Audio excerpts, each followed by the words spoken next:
What's going on, guys? Joe at Outdoorsmans here, and I wanted to run through the installation of Outdoorsman's pan head here. Now, whether you have Gen 2 or a Gen 1, the connection point on this side on the bottom is going to be the same regardless. It's a 3/8/16 female threads. When you order a pan head from us, it will come with our removable 3/8/16 stud, which you can see is pretty easy to uninstall from our tripods. So when you're installing on an Outdoorsman's tripod, it's a little bit more of a complicated process, but not by much, than if you're on like a Slick or a Sue-Ray or Manfrotto or what have you there. So on our tripods, like I said, we have a removable stud.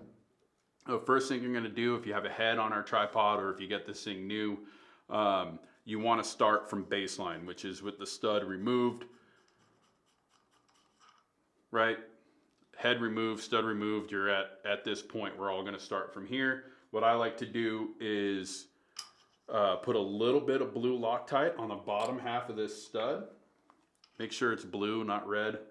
No rock set, then you'll just be struggling if you go to remove it. So a little tiny dab of blue, and then I screw this in about halfway. From there, I add another dab to the top, and the reason I do it two separate applications is simply to not get blue Loctite on my hands, because less steps, I guess. I don't know. And then from there, our pan head has a nice little cavity in the top of it. So you loosen up that tilt and tilt up, handle up, and then you can see we have that cavity that goes right through the top of the head. Our stud has 3/16 Allen, so rest that on top. Allen wrench comes through, hold that stud into place, and then you just screw this on. This is going to help not like thread the stud into the center post as you thread your head onto the center post.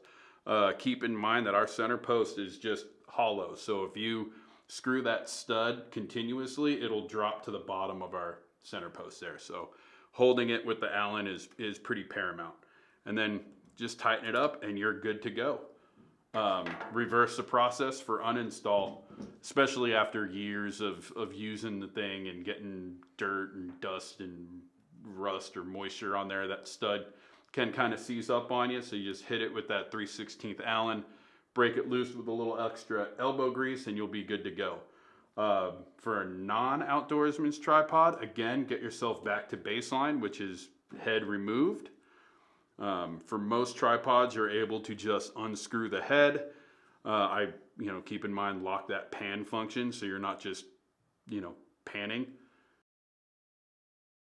Different tripods have different mechanisms for installation here. This Slick has a 3/8/16 stud sticking out of it.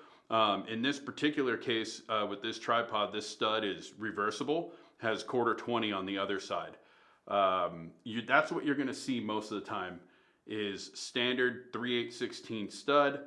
On occasion, for smaller, more lightweight tripods, you might find a 1/4 stud in there. Check to see if it's reversible. If it's not, just get a 3/8 to 1/4 thread reducer, which we have. Call us.